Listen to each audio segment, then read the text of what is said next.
पूर्णमिदं पूर्णात् पूर्णमुदच्यते पूर्णस्य पूर्णमादाय पूर्णमेवावशिष्यते। ओम शांति शांति शांति।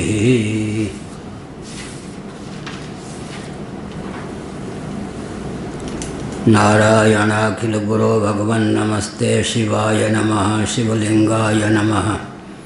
तन्मे मन शिव संकल्पमस्तु सर्वे भवन्तु सुखिनः। ब्रह्मसूत्र 2.1.11 भामती 561।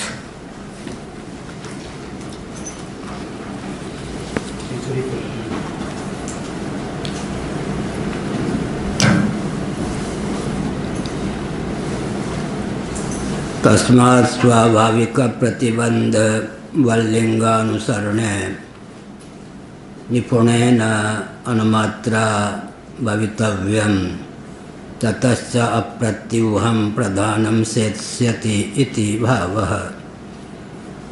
बहुत बारीक अक्षर है। यहाँ पूर्व पक्ष सांख्यों की ओर से उपस्थापित है।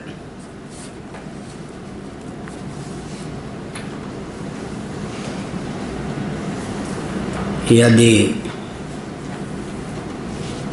अनुमान को आप कुछ गिनेंगे नहीं तब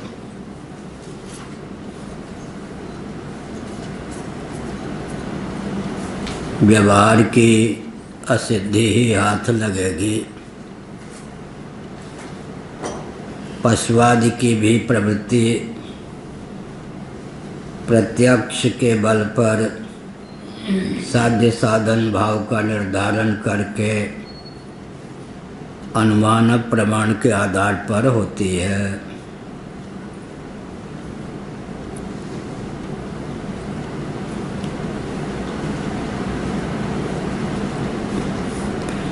तस्मात् स्वाभाविक प्रतिबंध वल्लिंगानुसरणे निपुणेन अनुमात्रा भवितव्यम् ततश्च प्रत्यूहं प्रधानं सेत्स्यति इति भावः। लिंग हेतु साधक साध्य की सिद्धि में जिसका उपयोग हो, जैसे धूम की अखंड धारा को देखकर पर्वत आदि में वह्नि का अनुमान होता है।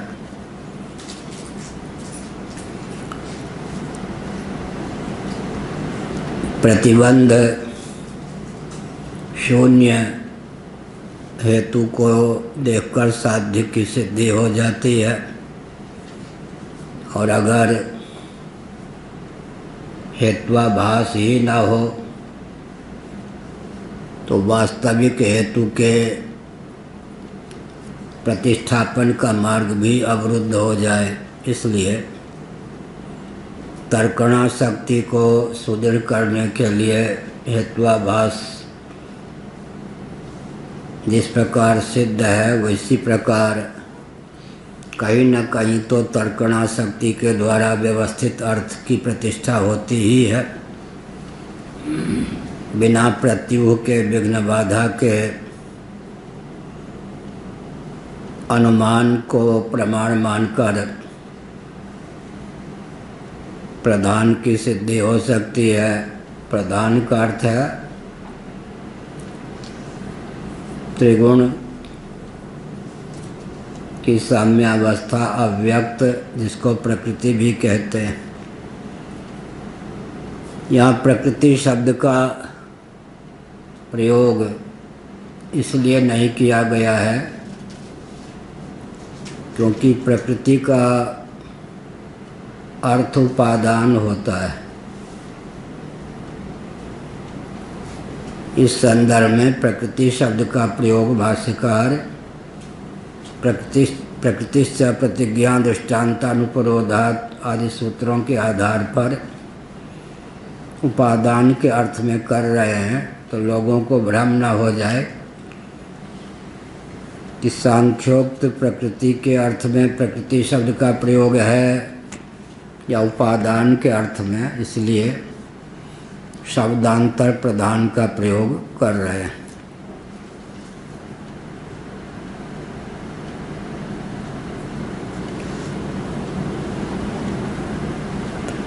माना कि तर्काभास अप्रतिष्ठित होता है, लेकिन इतने मात्र से जो सत्तर्क है, सत अनुमान है, उसको हम निरस्त नहीं कर सकते। नहीं तो क्या होगा? प्रत्यक्षाभास जैसे अपने विषय की सिद्धि में समर्थ नहीं है, तो प्रमाणभूत प्रत्यक्ष भी अनादर का पात्र बनेगा, तो किसी निष्कर्ष पर हम पहुंच ही नहीं सकते। यह अभिप्राय साधक बाधक भाव सांख्यों के पक्ष में है। क्या अभिप्राय हुआ कि वे त्रिगुणात्मक प्रधान को सृष्टि का उपादान मानते हैं। जगत का जो अंश हमारे प्रत्यक्ष प्रमाण का विषय है, वह जड़ है, सुख दुख मोहात्मक है। उसके मूल में त्रिगुणमयी प्रकृति जो कि अचित है हो सकती है। और अगर हम ब्रह्म को जो कि सच्चिदानंद स्वरूप है, उसे उपादान के रूप में स्वीकार करते हैं, तो जगत जो कि अचित है उसके साथ तालमेल नहीं बैठेगा। कारण और कार्य, कैसा कारण? उपादान कारण, उससे अभिव्यक्त स्फुरित या उत्पन्न जो कार्य है, उसमें समानता होनी चाहिए किसी अंश में, नहीं तो कारण कार्य भाव ही नहीं बनेगा। इन सब दृष्टियों से प्रधान निष्प्रत्यूह, सर्वथा निर्विरोध, बिना विघ्न बाधा के, रोक टोक के उपादान कारण के रूप में सिद्ध हो ही सकता है। अपिच येन तर्केण तर्काणाम अप्रतिष्ठामः स एव तर्कः प्रतिष्ठितो अभ्युपेयः तत् अप्रतिष्ठायाम इतरा प्रतिष्ठानाभावात् इत्याह। यहाँ तक बात यह है कि येन तर्केण तर्काणाम अप्रतिष्ठामः, जिन तर्कों का आलंबन लेकर तर्कों को अप्रतिष्ठित कहा गया है, आखिर उस तर्क को तो अप्रतिष्ठित मानेंगे ना। अगर तर्क मात्र से आप परहेज करेंगे, दूरी बना के रखेंगे, तो जिस तर्क का आलंबन लेकर किसी तार्किक ने अन्य परोवरीय क्रम से निबद्ध तर्कों पर पानी फेर दिया, वह तर्क भी अप्रतिष्ठित ही सिद्ध होगा। तब तो कोई व्यवहार की सिद्धि का मार्ग बचेगा ही नहीं। सएव तर्क प्रतिष्ठित है, उस तर्क को तो प्रतिष्ठित मानना ही चाहिए, वो प्रतिष्ठित माना जाएगा। जिसने सब तर्कों को अप्रतिष्ठित सिद्ध कर दिया, जिस तर्क का आलंबन लेकर किसी तार्किक ने अन्य तर्कों पर पानी फेर दिया, आखिर उस तर्क को तो प्रमाण मानना पड़ेगा। उसको भी प्रमाण नहीं मानेंगे तो अंधेर खाते में विष पहुंच जाएगा, व्यवहार की सिद्धि का मार्ग ही अवरुद्ध हो जाएगा। तत् प्रतिष्ठायाम इतरा प्रतिष्ठानाभावात् इत्याह। अब अगर उसको भी अप्रतिष्ठित मान लेंगे, तब अप्रतिष्ठित तर्कों का जो बाधक तर्क है, उसमें आस्था न रखने पर आखिर क्या होगा? तर्क मात्र का उच्छेद हो जाएगा। तर्काभास की भी उपयोगिता इसलिए है कि उसी के आधार पर व्यवस्थित तर्क का मार्ग प्रशस्त होता है। क्या तर्काभास के आधार पर ही व्यवस्थित तर्क का मार्ग प्रशस्त होता है, यह अभिप्राय है। नहीं प्रतिष्ठितः तर्क एव इति। भाष्यकार, तर्क कोई प्रतिष्ठित होता ही नहीं, इस प्रकार का अभिनिवेश या आग्रह सर्वथांचित है। अपि च तर्का प्रतिष्ठायां सकल लोक यात्रोच्छेद प्रसंग है। और भी सुन लीजिए, तर्क की अप्रतिष्ठा को ही स्वीकार करेंगे तो सकल लोक यात्रा, सकल लोक व्यवहार का उच्छेद ही प्राप्त होगा, अंधेर खाते में चला जाएगा, फिर तो कुछ भी सिद्ध नहीं हो सकेगा। तो तर्क और तर्क समान ये नहीं, जो तर्क अप्रतिष्ठ हो उसको अप्रतिष्ठ मानिए, जिस तर्क के द्वारा इतर तर्क को या किसी तर्क विशेष को अप्रतिष्ठित किया गया हो उस तर्क को तो प्रतिष्ठित मानिए, यह अभिप्राय है। न च श्रुत्यर्थाभास निराकरणेन तदर्थ तत्व विनिश्चय इत्याह। सर्वतर्का प्रतिष्ठायां च इति भाष्य की पंक्ति। न च श्रुत्यर्थाभास निराकरणेन तदर्थ तत्व विनिश्चय इत्याह। अब कहते हैं कि श्रुति में भी तो प्रबलता दुर्बलता देखी जाती है। चातुर्मास से याग विशेष का फल अक्षय होता है, यह भी श्रुति है। लेकिन जो कृतक होता है वह नित्य होता है, मुंडक उपनिषद, नारद परिव्राजकोपनिषद के अनुसार। तब क्या करेंगे? जो कृतक होता है वह नित्य होता है, युक्ति गर्भित श्रुति के बल पर चातुर्मास याग का फल अक्षय होता है। इस श्रुति के अर्थ में संकोच करेंगे, मैं अपनी ओर से बोल रहा हूँ। तो वहाँ पर वाचस्पति मिश्र जी ने भाव व्यक्त किया और विष्णु पुराण का वचन भी समुद्धृत किया। जो श्रुति चातुर्मास याग विशेष का फल अक्षय मानती है, आभूत संप्लव स्थान को द्योतित करने वाली वह श्रुति। आभूत संप्लव स्थान, बोलो भारद्वाज।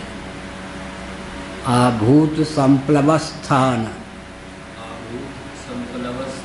हाँ, धन्यवाद। आभूत संप्लव स्थान का अर्थ क्या हुआ? जब तक भूतों का प्रलय नहीं हो जाता तब तक टिकाऊ, तब तक रहने वाला आभूत संप्लव स्थान।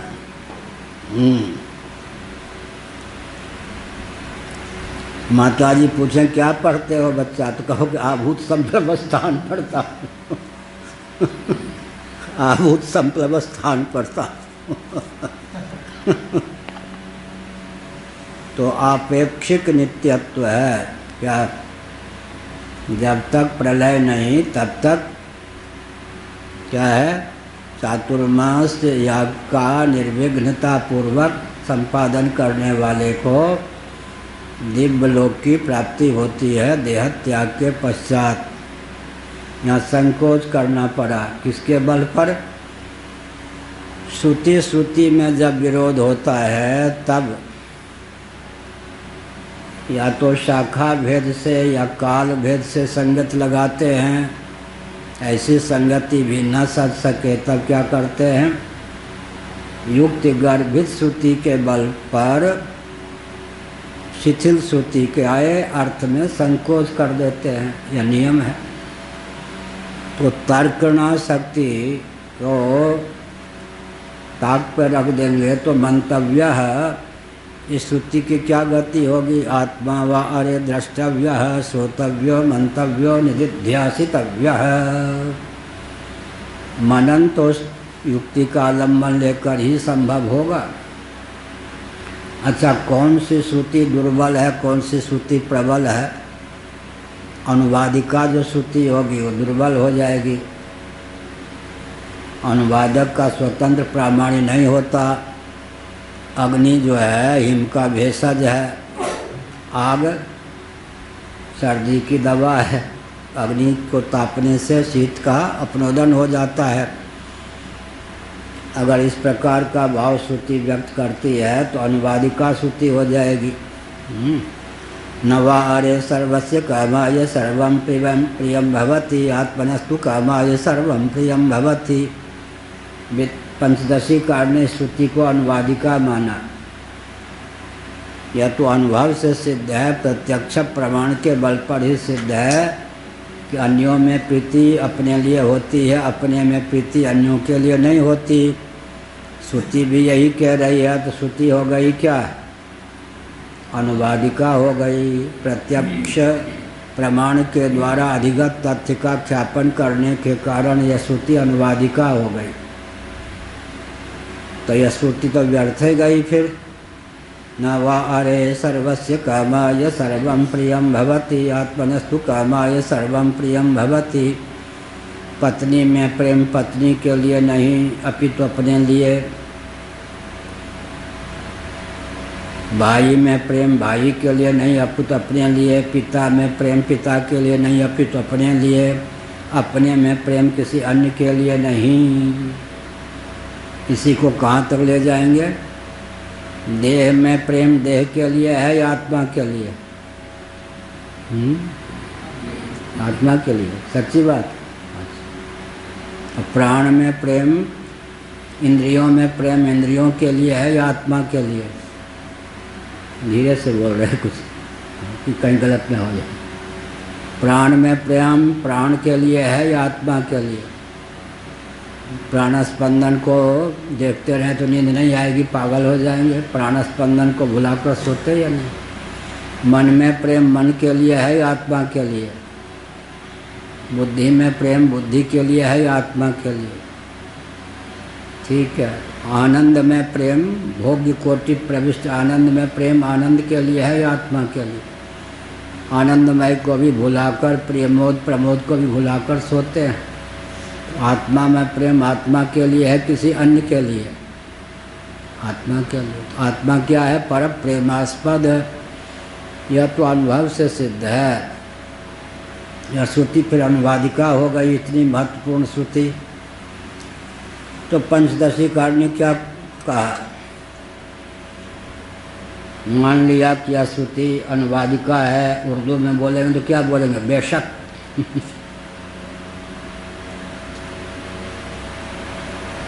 यह श्रुति अनुवादिका है।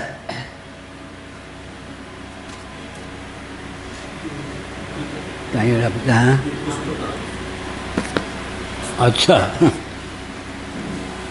लेकिन इससे एक अपूर्व शिक्षा प्राप्त होती है। वो क्या है? आत्मा शेषी है, अन्य सब शेष हैं। तो शेषी होकर के शेष के लिए जीवन समर्पित न करें। वैराग्य में श्रुति का उपयोग किया पंचदशी कार में। आत्मा शेषी है, अनात्मा प्रपंच शेष बने उपकारक। आत्मा शेषी है।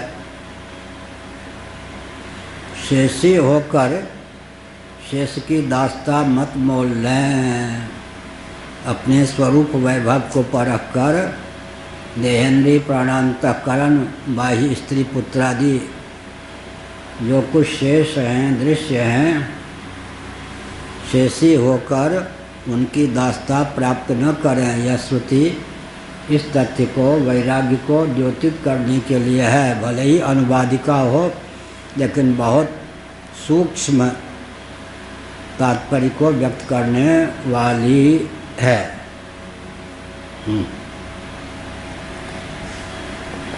सिद्ध है, एकदम नींद सिद्ध है।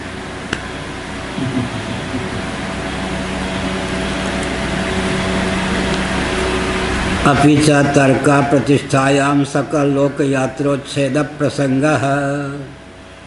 न च श्रुत्यर्थाभास निराकरणेन तदर्थ तत्व विनिश्चय इत्याह सर्वतर्का प्रतिष्ठायांच इति अपि च विचारात्मकस्तर्कस्तर्कित पूर्व पक्ष परित्यागेन तर्कितम राद्धांतम अनुजानाति। राद्धांत माने सिद्धांत, सिद्धांत का दूसरा नाम है राद्धांत।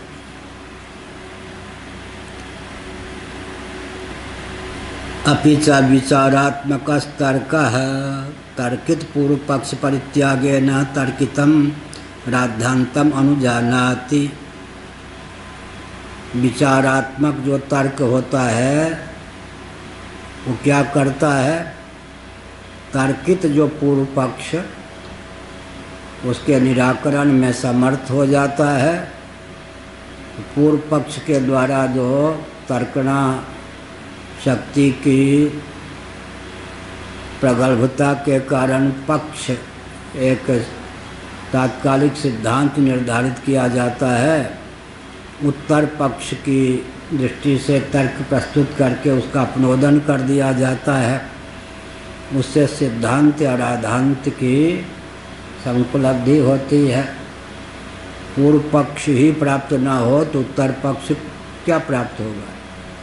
तर्काभास ही न हो तो व्यवस्थित तर्क की अभिव्यक्ति निष्पत्ति का मार्ग ही अवरुद्ध हो जाएगा। इसलिए तर्काभास भी अपेक्षित है।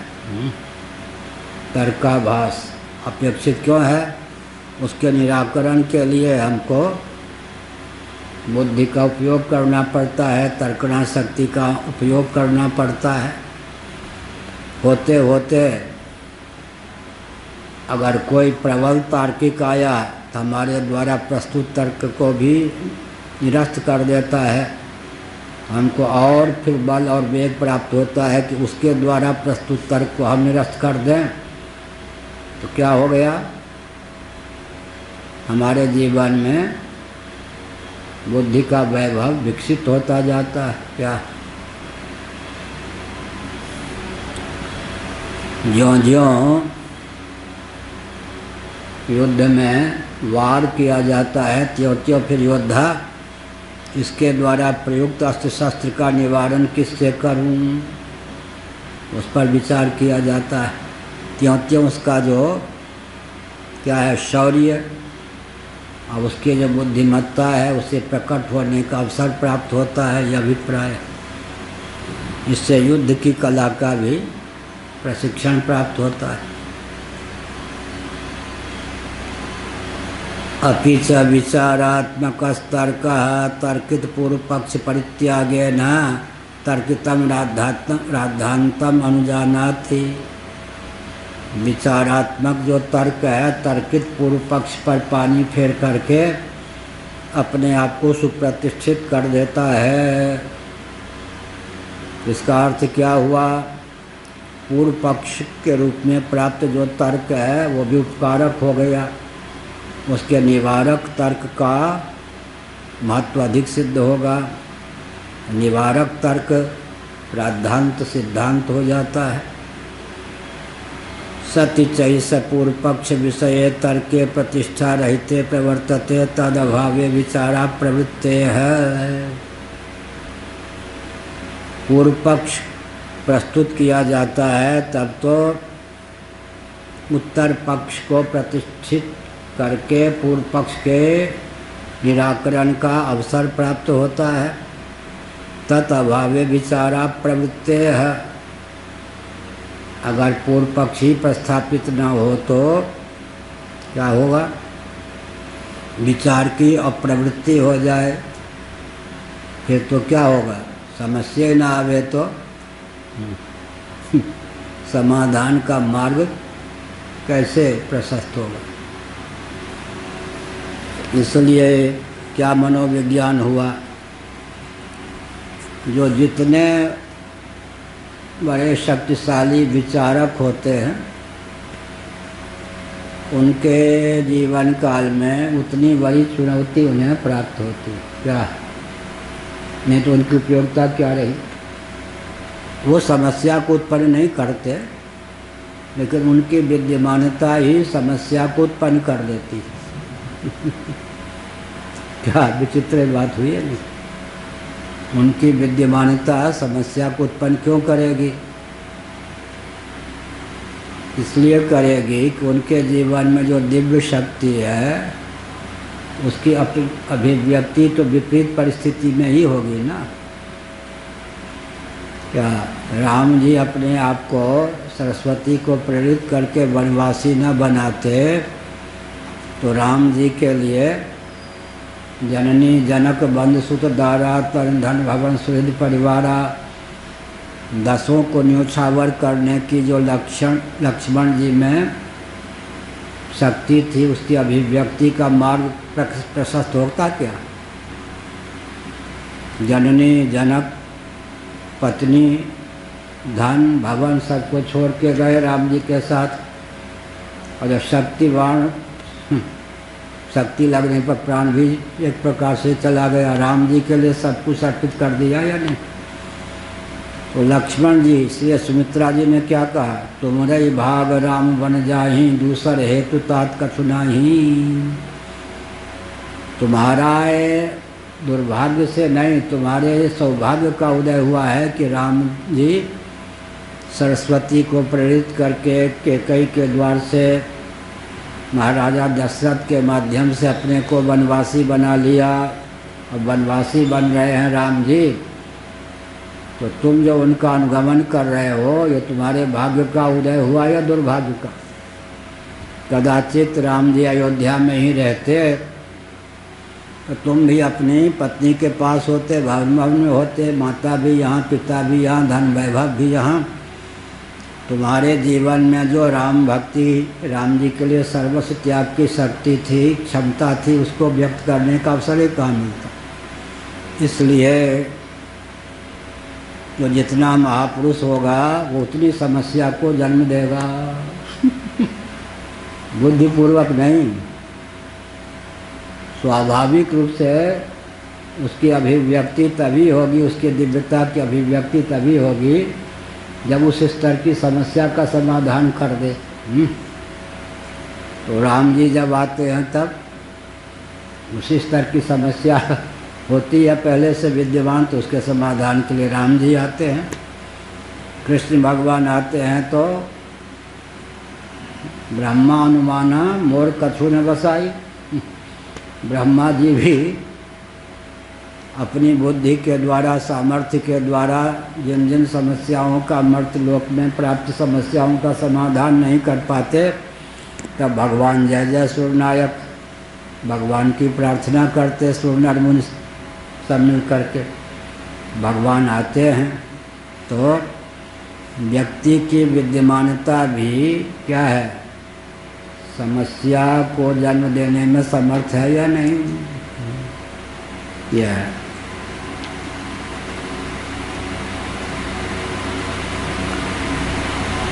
जानबूझ करके महापुरुष समस्या पैदा नहीं करते, उनका प्राकट्य ही होता है अन्यों के द्वारा जिन समस्याओं का समाधान संभव नहीं है उनका समाधान करने के लिए।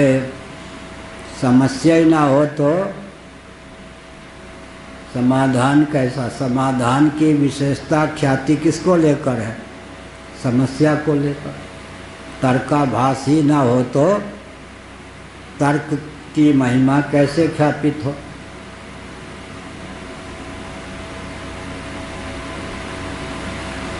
सचिचैष पूर्व पक्ष विषय तर्के प्रतिष्ठा रहिते प्रवर्तते तदभाव्य विचारा प्रवृत्ति है।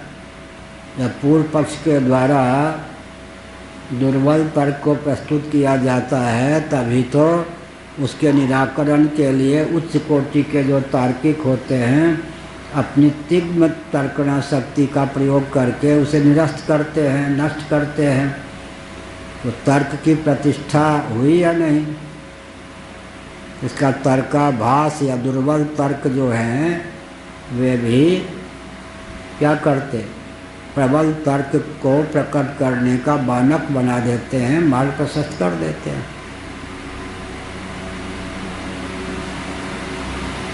एक वो थे वैश्य ब्रह्मचारी मुजफ्फरनगर में। उनको किसी ने बताया कि ये जो दंडी स्वामी हैं इतने इतने कष्ट, आके बैठ गए मेरे पास सत्संग भवन में। कोई जनपत्री आप रखते या नहीं? हमने कहा हम तो अपनी जनपत्री आदि कुछ रखते नहीं। ज्योतिषी से हाथवा दिखाते या नहीं? हमने कहा बिल्कुल नहीं। भाग्य रेखा? हमने कहा बिल्कुल नहीं, किसी से कोई पूछता नहीं, सोचता भी नहीं। बल्कि ये जो है, ये देखो, मैं वृंदावन में था, ये रेखा यहीं तक थी। अभी भी नहीं मुझे मालूम है कि यह रेखा खराब है या क्या है इसका फल। मैंने यूँ नाखून से कर दिया कि 7 दिन में तुमको यहाँ तक आना हो, रेखा बन गई। ये अपने द्वारा बनाई हुई रेखा। अभी भी नहीं मालूम कि ये है सुख देने वाली रेखा या दुख देने वाली, बिल्कुल नहीं। ये यहीं तक थी, यहाँ तक। हमने क्या कर दिया कुतवा खेल में, इसको तुमको यहाँ तक आना है 7 दिन में। 7 दिन में ये बन गई रेखा, वही है बनी हुई। अब इसका फल क्या है मुझे नहीं मालूम। सच्ची बात, उड़ियाबाजी कहाँ रहता था। ऐसे कर दिए, चीरा नहीं, ऐसे रास्ता दे दिया। कहा कि 7 दिन में तुम्हें यहाँ तक आना, बुरा हुआ चाहे सब कुछ नहीं जानते, ये रेखा यहाँ तक आनी चाहिए, 7 दिन में बन गई। क्या मतलब हुआ? उसने कहा ज्योतिषियों से दिखाइए क्या ग्रह नक्षत्र है। हमने कहा कोई ग्रह नक्षत्र नहीं है, सब ठीक। क्या अर्थ हुआ? अरे भाई, तर्काभास ही नहीं होगा तो सुव्यवस्थित तर्क को और तार्किक को प्रतिष्ठित होने का मार्ग ही कहाँ से होगा?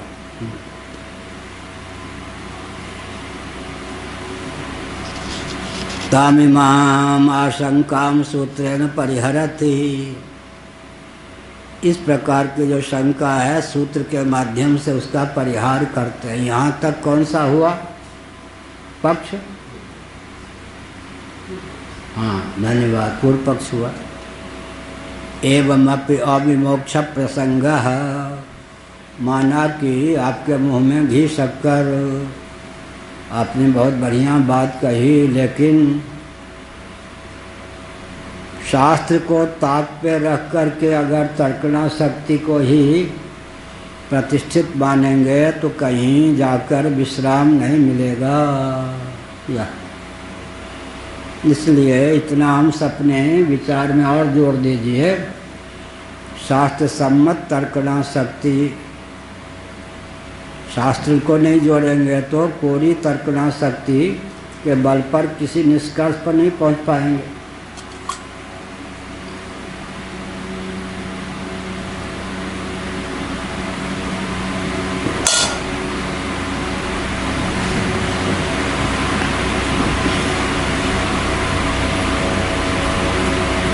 एक गांव है कोई अलीगढ़ क्षेत्र में, वामदेव जी महाराज उसका नाम भी बताते थे।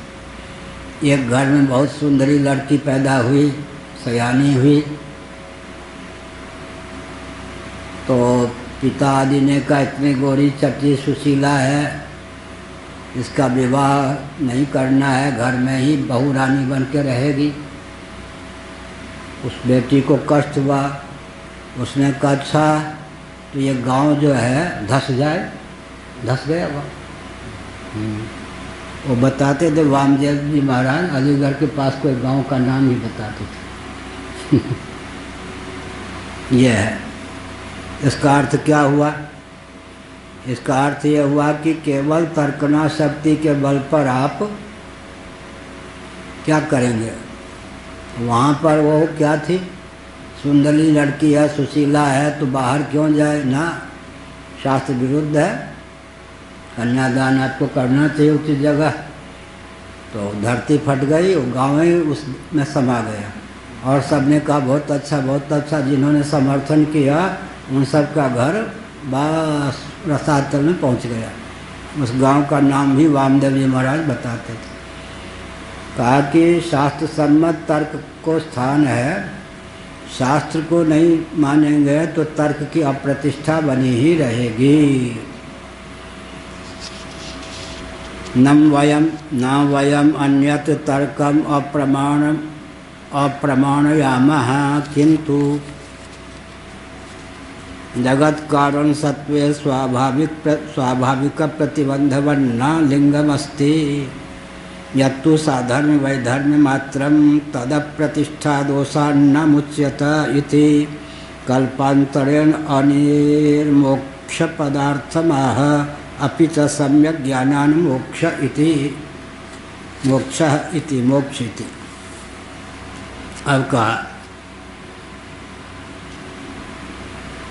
न च वयम अन्यत् तर्कम अप्रमाणयामः किंतु जगत कारण सत्वे कहते हैं छोटी मोटी जो घाटियाँ होती हैं नीचे स्तर की, उनमें तर्कणा शक्ति काम कर जाती है। और 3 लोग से मथुरा न्यारी जगत कारण पर विचार कर रहे हैं। अब जगत कारण पर विचार कर रहे तो उपादान कारण पर विशेष रूप से विचार चल रहा है।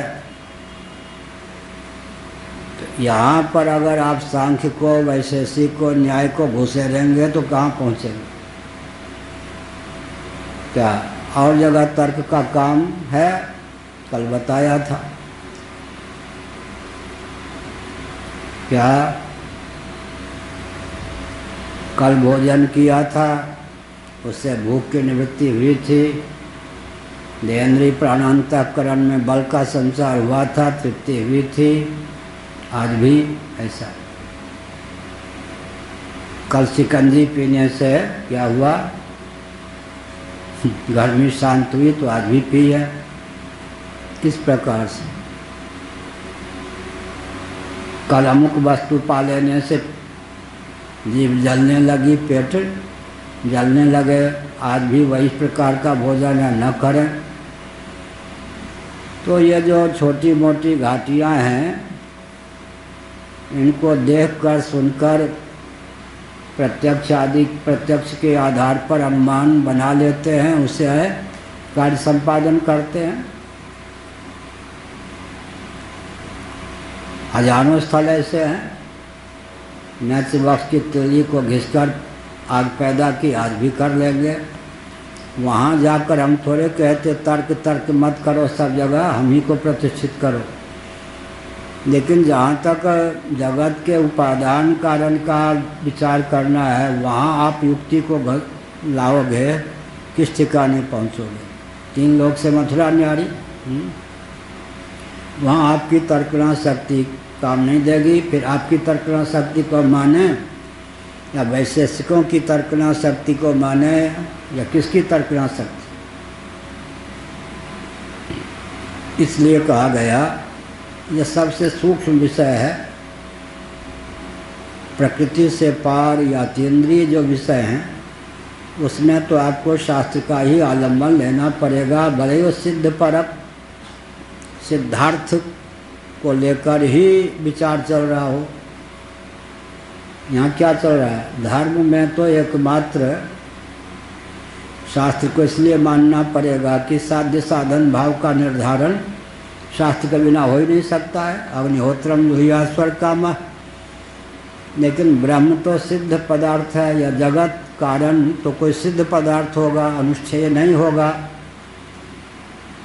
तो यहाँ क्यों न तर्कणा शक्ति को स्थान मिले? तो कहते ठीक है, छोटे मोटे व्यवहार की सिद्धि के लिए तर्कणा शक्ति का प्रयोग कीजिए, सफल भी होते हैं, होंगे। लेकिन जगत कारण पर आप विचार कर रहे हैं, मन समेत जहाँ जाय न वाणी यतो वाचो निवर्तन्ते अप्राप्य मनसा सह, वहाँ तो आपको फिर शास्त्र का ही सहारा लेना पड़ेगा। न वयम अन्यत तर्कम अप्रमाणयामः। तर्क के पीछे हाथ धोकर हम नहीं बैठे हैं। छोटे मोटे व्यवहार की सिद्धि के लिए तर्क को अप्रमाण कहने का व्यसन हमको नहीं है। आप तर्क का आलम्बन लीजिए, काम कीजिए। किंतु जगत कारण सत्वे स्वाभाविक प्रतिबंधवत् न लिंगमस्ति। जगत कारण कौन हो सकता है, उसको लेकर जब विचार विमर्श करेंगे, स्वाभाविक प्रतिबंधवत न लिंगमस्ति। धूम इत्यादि जो लिंग हैं, अनुमापक हेतु हैं, वहाँ तो किसी के दाल ही नहीं है गलेगी। वहाँ पर आप किस प्रकार से साध्य की सिद्धि करेंगे? जगत के उपादान कारण का निर्णय किस आधार प्राप्त करेंगे? अमुक उपादान हो सकता है। फिर एक विचित्र बात है, मैं अपनी ओर से कह रहा हूँ कि कार्य का क्षेत्रफल भी तो आपको कल्पना शक्ति के बल पर प्राप्त होना कठिन है क्या? कितने तत्व कार्य कोटि के हैं, कितने नहीं हैं। नैयायिक वैशेषिक तो कहेंगे आकाश कार्य है ही नहीं, मन कार्य है ही नहीं, परमाणु कार्य है ही नहीं, दिक् कार्य है ही नहीं। तो फिर क्या होगा? मन को भी कार्य नहीं मानेंगे तो वो तो धराशायी हो जाते हैं। कार्य का क्षेत्रफल बहुत विस्तृत माना है इन्होंने, सांख्यों ने। पृथ्वी भी कार्य है, जल भी कार्य है, तेज भी कार्य है, वायु भी कार्य है, आकाश भी कार्य है, आम भी कार्य है, महत्व भी कार्य है, अव्यक्त कारण है। यहाँ तक तो ले गए खींचकर। अब ब्रह्म कारण है उपादान, यहाँ जाकर डगमगा गए। तो इसका मतलब क्या हुआ? इसका मतलब ये है कि जगत कारण पर विचार कर रहे हैं तो यहाँ तो फिर शास्त्र को मानना ही पड़ेगा। शास्त्र सम्मत युक्ति का अवलंबन लेंगे। केवल साधर्म वैधर्म को लेकर विचार करने पर कहाँ जाके गाड़ी रुक गई? सांख्यों की प्रधान पे जाके। कौन था प्रधान?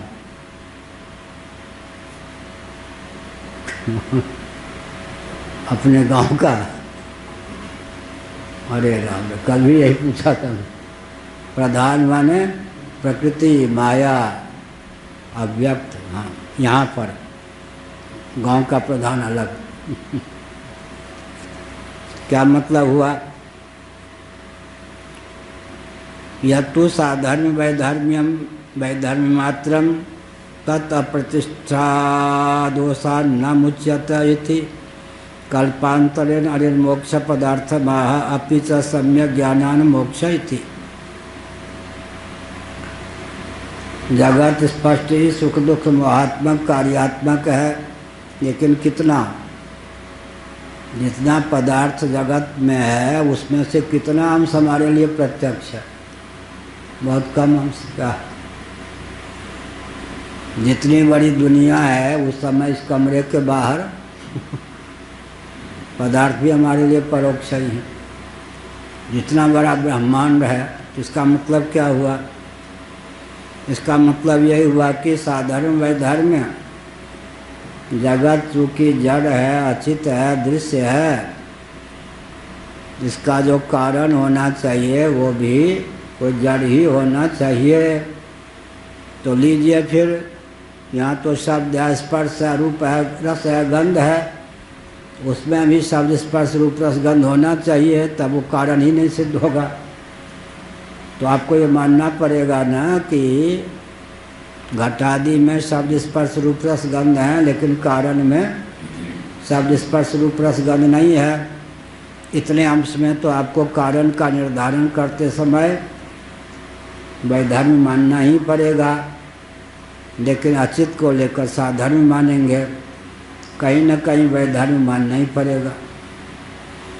तो ऐसी स्थिति में कोरी कल्पना की अपेक्षा शास्त्र का अवलंबन लेकर जगत कारण का निर्धारण कीजिए। सामान्य व्यवहार में तर्कणा शक्ति का उपयोग करते रहिए, कार्य चलाते रहिए। तत् अप्रतिष्ठा दोषात् न मुच्यत। वो भी अप्रतिष्ठा दोष के से पिंड छुड़ाने में समर्थ नहीं। क्यों नहीं है? वही मैंने बता दिया। ये जो घटादि हैं, ये शब्दादि से युक्त हैं, आपका प्रधान तो शब्दादि से युक्त नहीं है। ये इंद्रिय गोचर हैं, आपका प्रधान तो इंद्रिय गोचर नहीं है। यहाँ साधर्म क्या बैठाएंगे? इतने अंश में बैठा सकते, ये अचित है, वो भी अचित है। इतने अंश में ये इंद्रिय गोचर हैं, वह अतीन्द्रिय है। शब्दादि युक्त है, वो शब्दादि रहित है। फिर ये अनित्य हैं, उसको नित्य मानेंगे, तो वहाँ पर साधर्म कहाँ बैठेगा? दोनों को फिर अनित्य कहिएगा तो कार्य कारण भावे ने, वो भी कार्य ये भी कार्य। तो अपनी तर्कना शक्ति के बल पर आप साधर्म व धर्म को चरितार्थ करने के लिए जो कारण मानेंगे, या मान लिया आपने प्रधान को, वहाँ भी वैधर्म जाके बैठ ही गया। इस सबसे क्या होता है लाभ? क्या होता है? बुद्धि अत्यंत सूक्ष्म हो जाती है। एक्सरे की रेज जो होती ना, किरण, बाल खाल का व्यवधान रहने पर भी आंतों का चित्र ले लेती है या नहीं? ऐसे ही सूक्ष्मतर सूक्ष्मतम बुद्धि हो जाती। ब्रह्म विचार करते करते करते करते फिर क्या होगा? सूक्ष्म, तो फिर उसके लिए आर पार का सब दिख जाता। क्या पारदर्शिता उसके जीवन में आ जाती है, दिव्य दृष्टि आ जाती। शास्त्र का अध्ययन करते करते दिव्य दृष्टि आ जाती है, त्रिकालदर्शिता आ जाती है। सूक्ष्म विषय में भी प्रवेश करने की क्षमता बुद्धि में आ जाती है।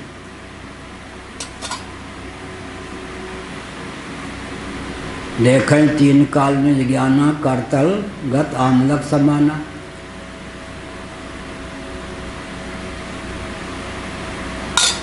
ब्रह्म विचार में ही जिसकी बुद्धि कुंठित नहीं होती, वो फिर व्यावहारिक जगत में बुद्धि कैसे कुंठित हो सकती है? यत्तु साधर्म वैधर्म मात्रम तद प्रतिष्ठा दोषा न मुच्यत इति कल्पांतरेण अरिर्मोक्ष प्रदार्थमाह। यह कहा कल्पांतर को लेकर का अर्थ क्या है? प्रकारांतर से तो साधर्म वैधर्म का खंडन आपके यहाँ हो ही जाता है। मैंने कई बार बताया, शब्दादि रहित प्रधान है, शब्दादि युक्त घटादि हैं। यहाँ तो वैधर्म की प्राप्ति हो गई, वहाँ अनस्वरता है, यहाँ नस्वरता है, वैधर्म की प्राप्ति हो गई। यहाँ दृष्टि गोचरता है, वहाँ दृष्टि गोचरता है, वैधर्म की प्राप्ति हो गई।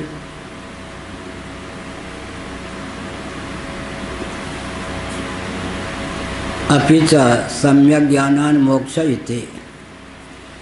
दूसरी बात यह है कि सम्यक ज्ञान से मोक्ष होता है, और तर्क का आलम्बन लेकर कहीं व्यवस्थित होंगे नहीं।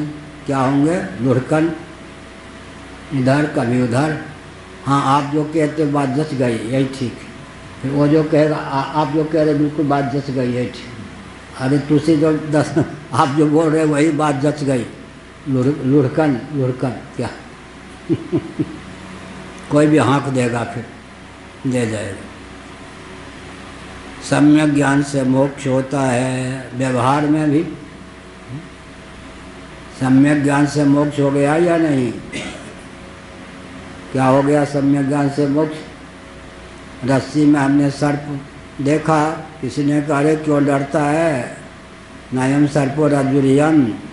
निरीक्षण परीक्षण करने पर टॉर्च आदि के माध्यम से रस्सी निकली, तो सम्यक ज्ञान से मोक्ष हो गया, भय कंप इत्यादि से बच गया या नहीं? लोक में भी अरे अरे कहाँ जा रहे हो? आगे गड्ढा है, सावधान, आगे बिच्छू है, छिपकली है। वृंदावन में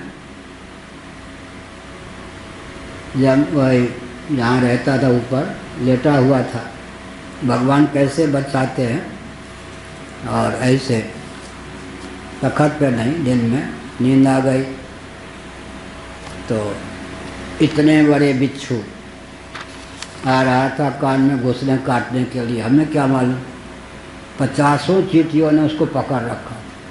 तो चींटियों के पकड़ से बाहर आके कान में घुसना चाहता था, डसना, भगवान ने नींद तोड़ दी। हमने कहा हो इन चींटियों से भगवान ने रक्षा कराई। कहाँ इतना बड़ा बिच्छू, कहाँ 100 चींटियों ने से पकड़ रखा। ऐसे ही है जो जोधपुर में नालेश्वर ये मंदिर, घोर जंगल में रहता था, मैदान से आ रहा था, उधर जंगल, इधर क्या सरोवर, बीच में इतनी पगडंडी, घोर जंगल में था और अपना कुछ चिंतन कर रहा था। सामने इतना बड़ा काला सर्प, हमें दिखाई नहीं। तो पक्षी जो थे, चिड़िया छोटे छोटे, उनको देखकर चं चं चं चं चं चं आप कर रहे थे। ओह, उन पक्षियों ने बताया या नहीं? देखो क्या भगवान की रक्षा। चं चं चं चं चं, हमने कही आवाज़ क्यों चं चं करती? अरे ये तो पक्षी तो चिड़ियों को, चिड़िया जो थी वो क्या चोंच मारती, लेकिन चं चं करके उन्होंने सावधान कर दिया। हमने कहा अरे इतना भयंकर काला सर्प डसता तो बस 2 मिनट में ही शरीर चला जाता। इसका मतलब क्या हुआ? इसका अर्थ यह हुआ कि सम्यक ज्ञान से व्यवहार में भी मोक्ष होता है। तो सम्यक ज्ञान की प्राप्ति तो यहाँ पर जगत कारण का ठीक ठीक ज्ञान नहीं होगा तो सम्यक ज्ञान ना होगा तो मोक्ष भी कैसे होगा? जगत से त्राण कैसे होगा? कार्य प्रपंच से विरक्त होकर कारणात्मक ब्रह्म को आत्मत्वेन वरण करेंगे तब तो मोक्ष होगा। भूतार्थ गोचरस्य ही सम्यक ज्ञानस्य व्यवस्थित वस्तु गोचरतया व्यवस्थानं लोके दृष्टम यथा प्रत्यक्षस्य। भूतार्थ गोचरस्य ही सम्यक ज्ञानस्य, भूत माने सिद्ध वस्तु, जो वस्तु जैसी है वो भूतार्थ गोचर ज्ञान हो गया। भूतार्थ गोचरस्य ही सम्यक ज्ञानस्य यथावत बोध व्यवस्थित वस्तु गोचरतया, व्यवस्थित वस्तु का विषय बनाने में समर्थ होने के कारण व्यवस्थानम लोके दृष्टम, लोक में उसी की व्यवस्था देखी जाती है, उसी का व्यवस्थान देखा जाता है, समादर होता है, उसी की प्रतिष्ठा होती है, उसी से क्या होता है? भय इत्यादि से निवारण होता है। यथा प्रत्यक्षस्य, जैसे कि प्रत्यक्ष में लोटा है तो लोटा ही है, घड़ी है तो घड़ी है, इसी प्रकार। वैदिकम चेदम चेतन जगत उपादान विषयम विज्ञानम वेदोत्थ तर्केति कर्तव्यताकम वेदजनितम व्यवस्थितम वेदानपेक्षेण तु तर्केण जगत कारण, बहुत बड़ा वाक्य है। भेदमवस्थापयताम तार्किकाणाम अन्योन्यम विप्रतिपत्तेः तत्व निर्धारण कारणाभावात् च न ततः तत्वव्यवस्थेति न ततः सम्यक ज्ञानम असम्यक ज्ञानाच्च न संसारात् विमोक्षः इत्यर्थः। खूब लंबा वाक्य लिखा है वाचस्पति में से महाभाग में।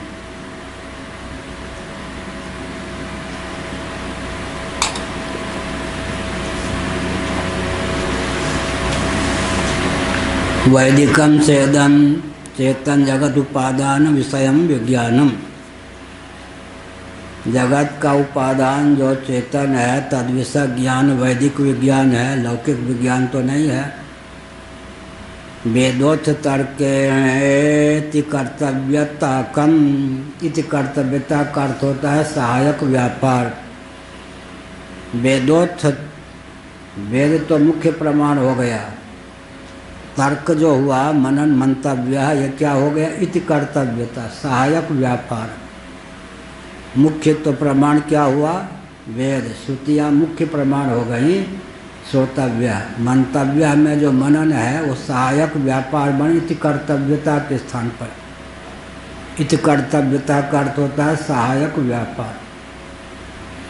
वेद जनितम व्यवस्थितम, वेद जनित व्यवस्थित है, अर्थात सहायक व्यापार इति कर्तव्यता के रूप में भी जो तर्क प्राप्त है वो भी वेद सम्मत होना चाहिए, उटपटांग नहीं। वेदानपेक्षेण तु तर्केण जगत कारण भेदमवस्थापयताम स्थापयताम वेद के द्वारा अनपेक्ष मैंने वेद की तिलांजलि देकर स्वतंत्र तर्कना शक्ति के बल पर अगर हम जगत कारण का निर्धारण कर भी लें तो अन्योन्यम वृत्तिपत्ते है। वैशेषिक नैयायिक कहेंगे तुम कौन होते हो, हमारे परमाणु जगत के कारण होते हैं। ये कहेंगे हमारा या प्रधान जगत का कारण होता है। कोई और कुछ बोलेगा और कुछ बोलेगा, किसके किसके घर डोलेंगे, किसकी बात मानेंगे, लुढ़कन हो जाएंगे। तत्व निर्धारण कारणाभावाचा इस गोरख धंधा के चपेट में पड़कर यहाँ जाऊँ या वहाँ जाऊँ, वहाँ जाऊँ या यहाँ जाऊँ, बड़े विषय। बोले गुरुदेव कुछ अस्वस्थ तरीके थे, काशी की बात। अब वहाँ 2-3 खेमे, महाराज भी एक खेमे में थे। आप निर्धारण कीजिए किस खेमे में है, बड़ी विपत्ति। अब जो स्नान घर में जाऊं तो आत्म चैतन्य का खेमा क्या करे मालूम है, बाहर से कुंडी बंद कर।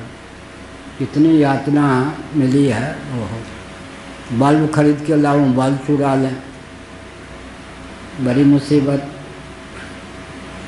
अब महाराज से मैं कोई शिकायत करना मैं जानते नहीं। तो अब आप निर्धारित हो जाए कि किस खेमे में है। हमने कहा सत्य के खेमे है, मैं गुरुदेव के खेमे में हूँ। आप लोगों को खेमा दिख रहा है, महाराज स्वास्थ्य खराब है, उनकी चिंता ही नहीं।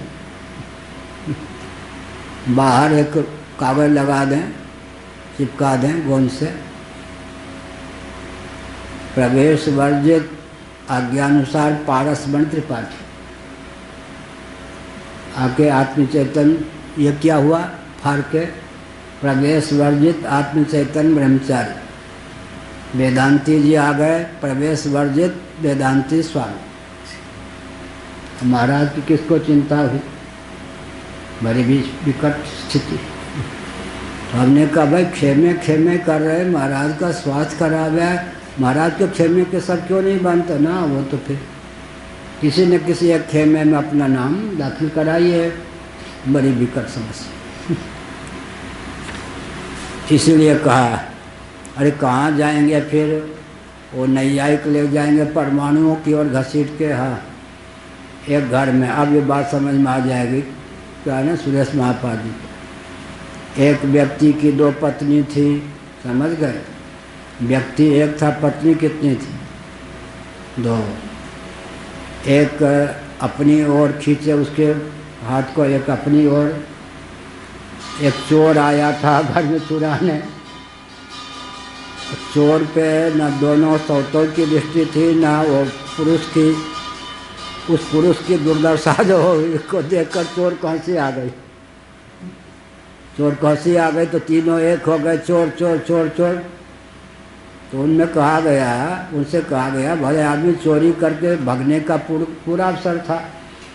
तो उन्होंने कहा कि जो दंड देना हो दो विवाह मत होने दो। तो मेरी भी भागवत में क्या लिखा है, 6 पत्नियां हैं, 5 ज्ञानेंद्रिय, 1 बुद्धि। और वैसे कर्मेंद्रिय आदि लेने तो और बढ़ जाएंगे। 6 पत्नियां, जितना दंड देना हो दे दो, 2 विवाह मत होने दो। ये हुआ। कोई ले जाएगा सांख्यवादी प्रधान की ओर, कोई ले जाएगा परमाणुओं की ओर, कोई कुछ चारवाक के धराव ले जाएंगे, बड़ी मुसीबत हो जाएगी। विप्रतिपत्ति तत्व निर्धारण कारणाभावाच न ततः तत्वस्थेति।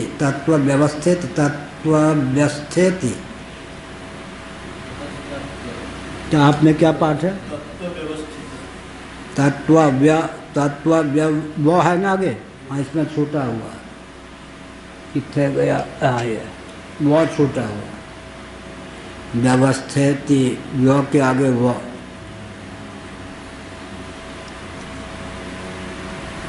तो भाई वो उधर खींचेगा, तत्व तो रह गया।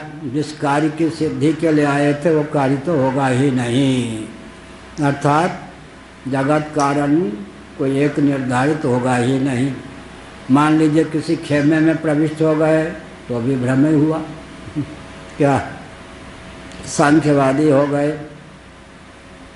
नैयायिक हो गए, वैशेषिक हो गए, तो अभी तो सम्यक ज्ञान से वंचित रहे। न तथा सम्यक ज्ञानम, सम्यक ज्ञान का दरवाजा ही बंद। असम्यक ज्ञानाच्च न संसाराद विमोक्षः, असम्यक ज्ञान से संसार का मोक्ष कतई हो नहीं सकता, बिल्कुल हो नहीं सकता। एतावता जगत कारण को लेकर तो श्रुति के अनुकूल ही रहना पड़ेगा, और श्रुति के अनुकूल जो युक्ति प्राप्त हो वो इति कर्तव्यता के रूप में उसका आलम्बन लेकर श्रुत अर्थ को मत बनाने का प्रयास करना होगा। ओम पूर्णमदः पूर्णमिदं पूर्णात् पूर्णमुदच्यते पूर्णस्य पूर्णमादाय पूर्णमेवावशिष्यते। ओम शांति शांति शांति। शंकराचार्य